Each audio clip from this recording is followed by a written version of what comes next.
Sfântului Grigorie Luminătorul, arhiepiscopul Armeniei, se datorează convertirea acestei țări la creștinism.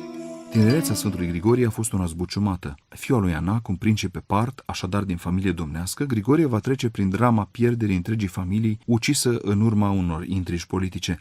Singurul care a fost salvat prin purtarea de grijă a unei doici creștine a fost Grigorie. Doica l-a adus în Cezarea Capadociei și tot ea este cea prin grija căreia a devenit creștin. La vremea cuvenită, Grigorie se va căsători cu o creștină numită Iulita și vor avea împreună doi fii, Aristaches și Verdanes. Aici, în Capadocia, Grigorie va fi hirotonit preot. Strâns legat de locurile natale, va intra în slujba lui Tiridates, tânărul principe moștenitor de drept al scaunului Armeniei. Ajutat de puterea romană, acesta se va întoarce în țara sa. Grigorie l-a însoțit. Atunci când au intrat în Armenia, în semn de recunoștință, Tiridates a dorit să-ți jertfească zeiței Anahita.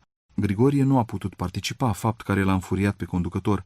A fost întemnițat în capitală și a rămas în închisoare vreme de 15 ani. Potrivit istoricului bisericesc Sozomen, convertirea Armeniei la creștinism a avut loc în urma unei tămăduiri minunate ce a avut loc cu Tiridates.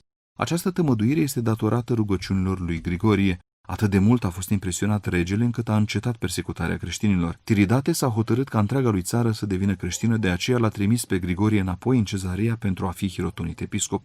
Leontie al Cezarei a convocat un sinod care a hotărât și dispus hirotonia și instalarea lui Grigorie. În apele Eufratului, acesta l-a botezat pe Tiridates, întreaga sa familie și mulțime de popor. Grigorie l-a hirotonit episcop vicar chiar pe fiul său Aristaches, care fusese până atunci pusnic. Din nefericire, Aristaches a trecut la Domnul, Grigorie hirotonind în locul său pe celălalt fiu, Verdanes. Sfântul Grigorie a trecut și el la Domnul în anul 328. Parte din sfintele sale moaște au fost duse la Constantinopol. De asemenea, în timpul împăratului iconoclast, Constantin Copronimul, fragmente din ele au fost duse în Italia. În Armenia se păstrează mâna sa dreaptă.